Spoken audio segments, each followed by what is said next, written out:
La presentación de esta vez es sobre peligros químicos. Vamos a hablar sobre límites máximos de residuos más que todo y lo que gira alrededor de esos conceptos, como por ejemplo, cuáles son los peligros químicos en la producción primaria. Vamos a hablar de plaguicidas y de medicamentos veterinarios, que son, digamos, los que representan esos peligros mayormente, y conceptos asociados que necesitamos conocer, como son el NOEL, el IDA, que es una copa de riesgo, y los límites máximos de residuos, los LMR. Primeramente, en la producción primaria existen peligros químicos obvios. Hay una gran variedad de agroquímicos que tienen posibilidad de alguna u otra manera de llegar hasta los alimentos, y es una realidad que no podemos evadir. Vivimos con ellos, tratamos de minimizarlos, hemos desarrollado medidas, existe la agricultura orgánica, existen los medios para minimizar el uso de productos químicos desde muchos lados, pero a corto plazo va a ser muy difícil decir que vamos a prescindir de ellos, simplemente porque también las necesidades de alimentar el planeta son cada vez mayores. Tenemos aquí la parte de los plaguicidas, los fitorreguladores, los fertilizantes, que también los tomamos en cuenta de alguna forma, y los medicamentos veterinarios más que todo, y otros por ahí que puedan aparecer. Aquí hay un pequeño esquema de cómo los ingredientes activos de los plaguicidas llegan hasta nuestros alimentos, igual los ingredientes activos de los medicamentos, tal vez por vías diferentes, por vías interrelacionadas, pero los ingredientes activos de los plaguicidas llegan a las cosechas, los de los ingredientes activos de los medicamentos llegan al animal. El animal posiblemente participa de algún forraje, es decir, come algún forraje, está comiendo esa misma cosecha, puede incorporar otros residuos, luego la canal del animal o el producto que de él se derive, en caso de leche, miel, huevos, todo eso de alguna u otra forma llega a la mesa de nosotros y podríamos hacer un análisis teórico de qué tipo de productos químicos estamos ingiriendo. Y también se puede hacer un análisis práctico, es decir, hacer un análisis de residuos directos y decir tantos miligramos, microgramos o lo que sea de tales y tales y tales compuestos. Sea de la manera como lleguemos, indudablemente los productos químicos no son deseables para la dieta. A nadie le interesa comer productos químicos. Y la inocuidad está cuestionada. ¿Por qué? Porque son moléculas que definitivamente no son de nuestra dieta. No tendrían que estar ahí. Y ahí volvemos al concepto mágico de las medidas de control, el concepto relacionado con el peligro. Cuando decimos que un peligro no podemos prevenirlo, no podemos eliminarlo, pero podemos reducirlo a niveles no dañinos. Y ahí es donde estamos en este aspecto de la contaminación de los residuos. Hasta dónde es peligro y hasta dónde es tolerable. Y ahí es donde tratamos de dilucidar este problema de la manera más práctica, teniendo en cuenta los riesgos de una manera más real posible.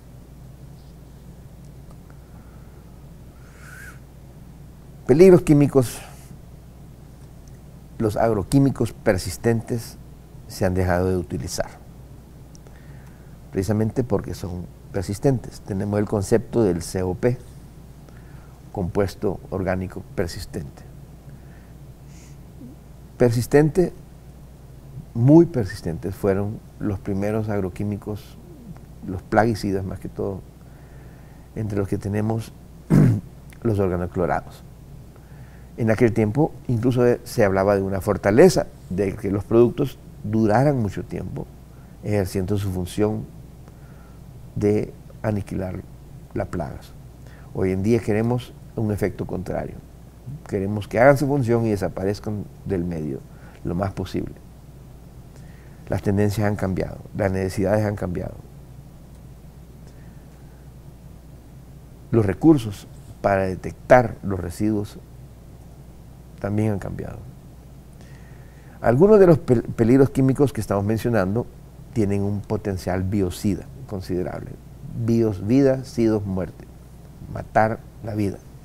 Un potencial de matar. ¿Qué clases tenemos en cuenta? Bueno, herbicidas, fungicidas, insecticidas, desparasitantes, etcétera, etcétera. La lista es bastante grande. Otros varían en su espectro de aplicación, no en cuáles organismos matan, sino que a qué tipo de peligro lo vamos a enfrentar, siendo los más tóxicos para determinadas plagas o enfermedades. Están dirigidos a aniquilar determinados seres indeseables, determinada plaga.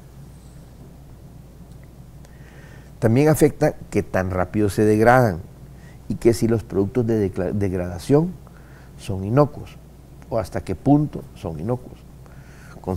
Consideraremos entonces residuos los productos de degradación de ellos mismos. Estos aspectos van cambiando, son muy dinámicos y van cambiando según también los recursos de la detección de los residuos, porque también es otra rama de la ciencia que va avanzando a medida que queremos saber cuánto. Hay nuevos recursos para agregarle otros ceros más y adentrarnos a esferas mucho más pequeñas, entrarnos desde los miligramos hacia los microgramos y más allá. Los peligros químicos más importantes que provienen de la producción primaria suelen ser plaguicidas y medicamentos veterinarios. Los plaguicidas, por razones obvias que son la característica de ser biocidas, y los medicamentos veterinarios, aunque no representen un peligro directo, digamos agudo, sí pueden sobrellevar a consecuencias que son indeseables para nosotros, como es promover el desarrollo de patógenos resistentes.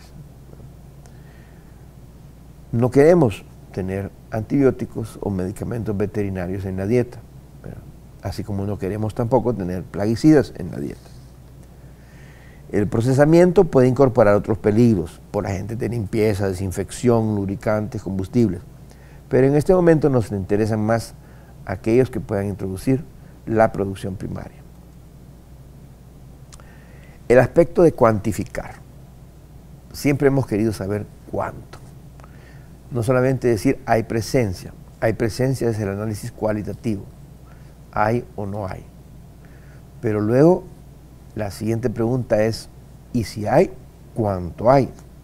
¿Y si hay, cuánto debo temerle? ¿Y si hay, cuál es el riesgo? El riesgo siempre está asociado a la cuantificación. No se puede cuantificar el riesgo si no tenemos una cuantificación de la presencia de ese peligro. Como parte del desarrollo de un producto agroquímico, deben obtenerse datos suficientes sobre la toxicidad. La toxicidad, ¿qué tan venenoso es una sustancia? Esa pregunta la trató de responder en el siglo XV un personaje que por el momento en que él vivió no se podía considerar un químico, era un alquimista. Sin embargo, él trabajaba con sustancias tóxicas y reconocía y respetaba las sustancias tóxicas por lo que eran. Este personaje, que se conoce como Paracelso, el nombre de él es un poco más complicado, Theophrastus Bombastus von Hohenheim. Nadie memoriza esos nombres, lo conocemos como Paracelso, eso basta. Y una de sus frases más importantes se resume en sola dosis facit venenum. Y eso significa solamente la dosis es la que define que es un veneno. ¿Por qué? Porque de la dosis que se ingiera va a depender los efectos que cause. Hay metales pesados, por ejemplo, que en cantidades ínfimas no tienen ningún efecto. No podemos saber si algo realmente nos causa daño, porque probablemente no hay un síntoma, no hay un signo que nos diga algo anda mal. Entonces, en ese momento, volviendo a la definición de peligro y volviendo a la definición de medida de control, estamos ante una situación donde el peligro se puede minimizar, se puede reducir a un nivel inofensivo. Ahí donde entra la definición de Paracelso, donde decimos que la dosis es la que realmente hace que una sustancia sea considerada venenosa. Al final, lo que tenemos que determinar es cuánto del ingrediente activo puede ingerirse sin peligro. Esa es una de las misiones. Luego, de acuerdo a las costumbres alimenticias de la población consumidora más probable. ¿Por qué? Porque ese ingrediente activo va a estar presente en determinado alimento. Pero es mi libre albedrío cuánto voy a comer de ese alimento, y por lo tanto de esa cantidad que yo ingiera va a depender la cantidad de ese residuo que estoy incluyendo en mi comida. Si el residuo está presente en un cultivo muy importante como el maíz, vamos a esperar que la ingesta para una persona normal aquí en Latinoamérica va a ser alta.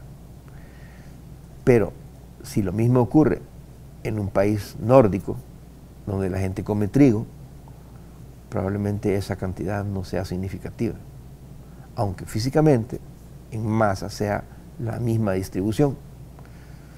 Entonces, algo así es lo que vamos a tratar de entender ahora para ver cómo realmente se establecen los límites máximos de residuos.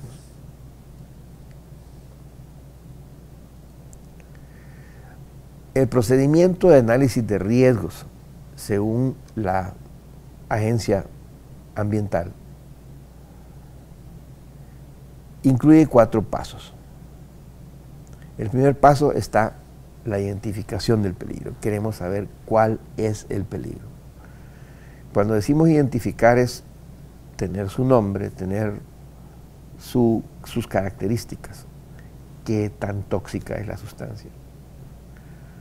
Cuando decimos qué tan tóxica, estamos involucrando invariablemente el concepto de cuantificación para definir la toxicidad en base a la cantidad que se ingiere. El segundo paso es evaluar la dosis-respuesta, la relación de dosis y respuesta. Damos una dosis, obtenemos respuesta o no. Si no la obtenemos, damos otra dosis y seguimos observando hasta que exista esa respuesta. Ahí donde está nuevamente la frase de Paracelso, la dosis hace el veneno. Luego evaluamos la exposición. Ahí donde viene la dieta. Viene cuánto se asimila del plaguicida por el uso residencial, por el uso recreacional, donde va a un parque está expuesto, donde va a un lugar de divertirse y está en el agua el plaguicida. El uso ocupacional, cuánto absorbe por estar en determinado trabajo. Entonces quiere decir que no solamente la dieta le va a aportar a la cantidad que él está ingiriendo de determinado ingrediente activo. Su propia actividad, su manera de vida, su lugar de trabajo le van a condicionar a absorber o no a absorber una cantidad de ese ingrediente activo. Y por último, vamos a tener que caracterizar el riesgo, en donde el riesgo está dado por la toxicidad magnificada por la exposición.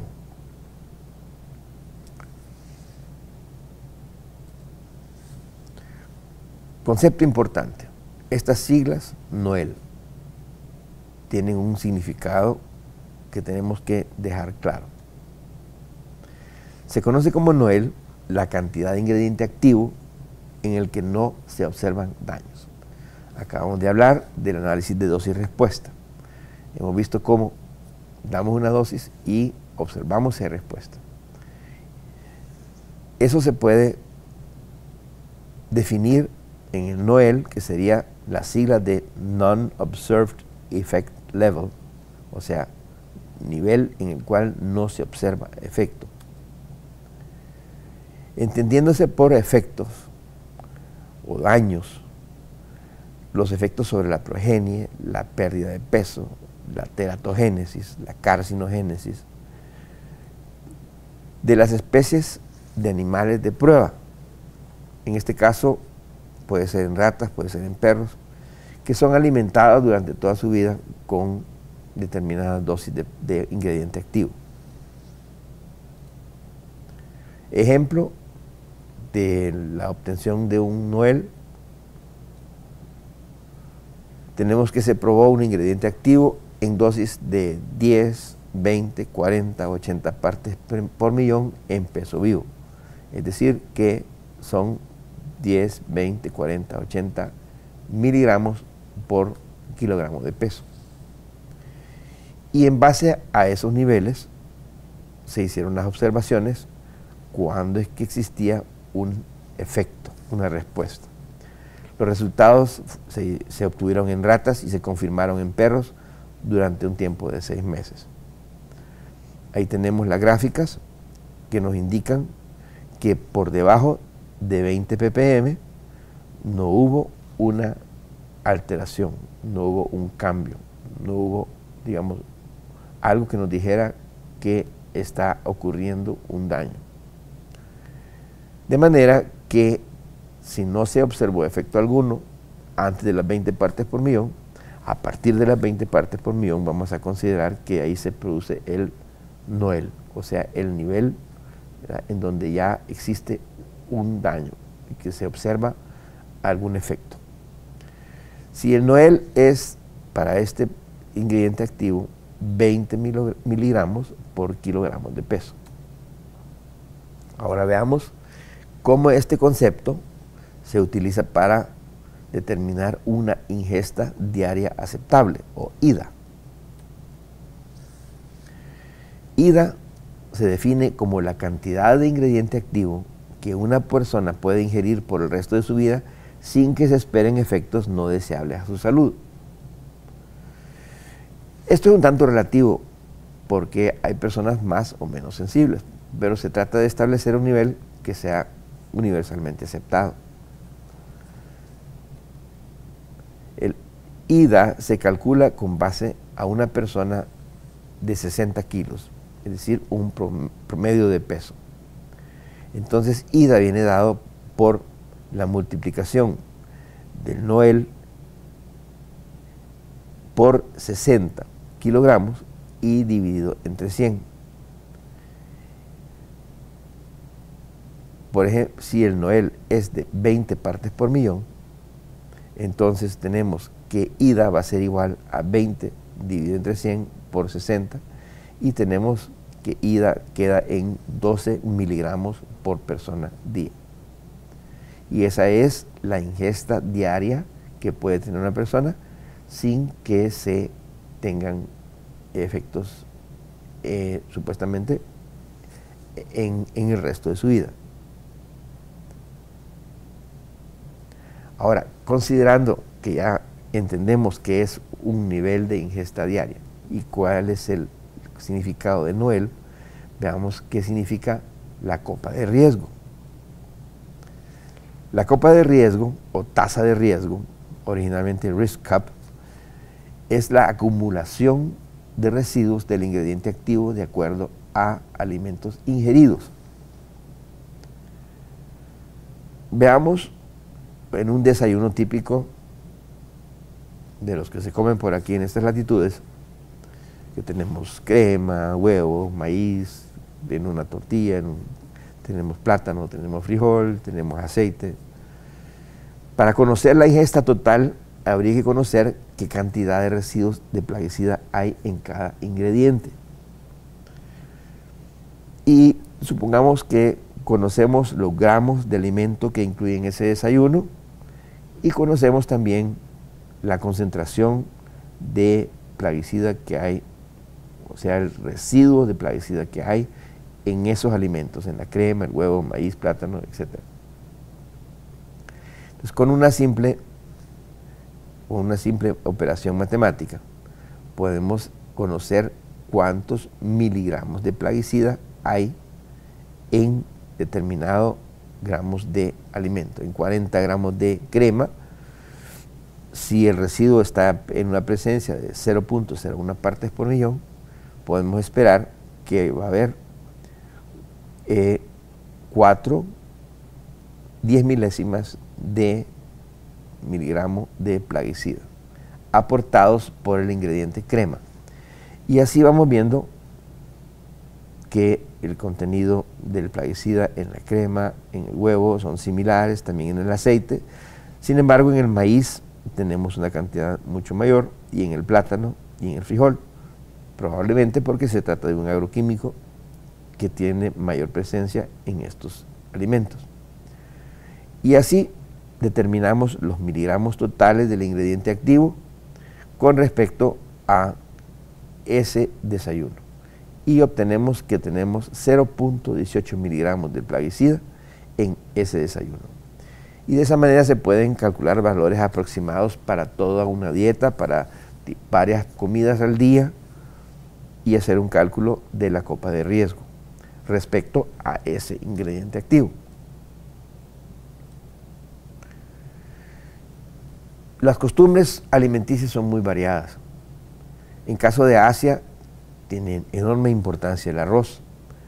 Entonces, un plaguicida que esté presente en el arroz, es decir, un ingrediente activo que esté en una presencia de partes por millón en el arroz, va a ser mucho más considerable su incidencia sobre la copa de riesgo en Asia, donde se comen arroz en grandes cantidades.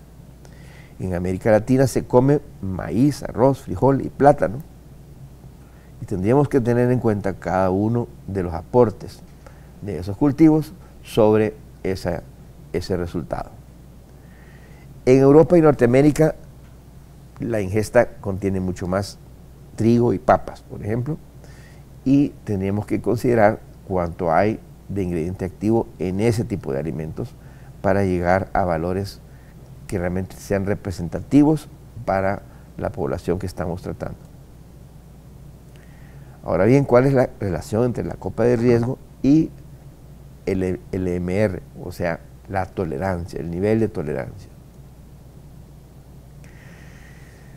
Se calcula la copa de riesgo para cada ingrediente activo. Eso es teóricamente factible y se puede hacer. Este dato va a servir para establecer tolerancias y límites de residuos. Eso está muy bien. Y lo vamos a llamar LMR, o límite máximo de residuo o tolerancia, que va a ser la máxima concentración de residuo de un plaguicida legalmente permitida en los productos y subproductos de la agricultura. Ahora bien, ¿cómo se obtienen las tolerancias?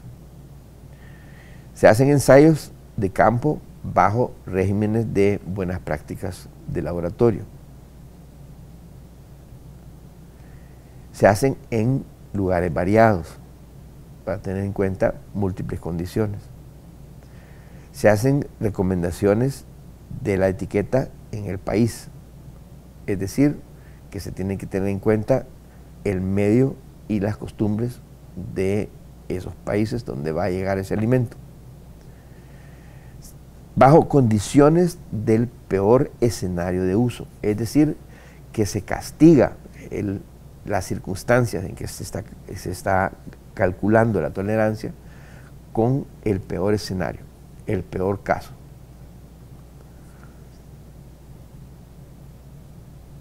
Se hace una determinación de los residuos en la forma práctica. El dueño del ingrediente activo solicita a la agencia las tolerancias basadas en sus resultados. Es decir, que se esperan resultados y esos van a ser solicitados en cuanto a la tolerancia por parte de la empresa que elabora el plaguicida, y eso, o sea, el ingrediente activo. Hay grupos de toxicólogos en comités expertos, en la EPA, en la Unión Europea o el Códex, precisamente en esas comisiones del Códex que vamos a hacer mención después, que significan la IECFA, la JMPR o el IEMRA, y ellos son los que elaboran esas tolerancias en base a esas recomendaciones. Hay un detalle interesante, y es sobre lo que ocurre en Estados Unidos con los TRED. En el marco de la EPA se creó la FQPA, que vela por la calidad y seguridad. Se llama Food Quality Protection Act, que es una ley que se emitió en 1996, teniendo en cuenta la enmienda de la FIFRA, que es la Ley Federal de Insecticidas, Fungicidas y Rodenticidas, y también la Ley de Mejoramiento del Registro de Plaguicidas del 2003, que es un requisito de registro hoy en día, y esas decisiones sobre el manejo de tolerancias, sobre la reasignación, el reanálisis de tolerancias que constituyen los TRED, son los que ahora se están tomando en cuenta para determinar los riesgos en una forma más real. Estos TRDE son los que requieren una copa de riesgo más amplia. ¿Qué queremos decir con eso? Que ya no tenemos en cuenta solamente el efecto de un solo ingrediente activo. Tenemos que combinar de dónde vienen las fuentes de riesgo hacia esa copa. Se vio la necesidad de sumar las copas de riesgo de todos los plaguicidas del mismo modo de acción probables dentro de las costumbres de alimenticias de una población y tener un efecto de un escenario global. Eso da, digamos, un enfoque mucho más real a la situación de la copa de riesgo, y nos permite también enfocar sobre lo que está ocurriendo en el escenario de la vida diaria de una persona que no solamente come determinado tipo de alimentos que puedan contener un solo ingrediente activo y que las copas de riesgo sean independientes. El alimento que él ingiera va a tener los efectos de todos los ingredientes activos que participen en las diferentes cosechas o en los diferentes productos de origen animal. Y a eso se agrega los efectos ambientales por los usos domiciliarios, los usos residenciales, los usos en el puesto de trabajo o en la diversión de las personas. Y esa copa de riesgo un tanto más compleja es la que da el enfoque moderno para tener en cuenta la determinación de los límites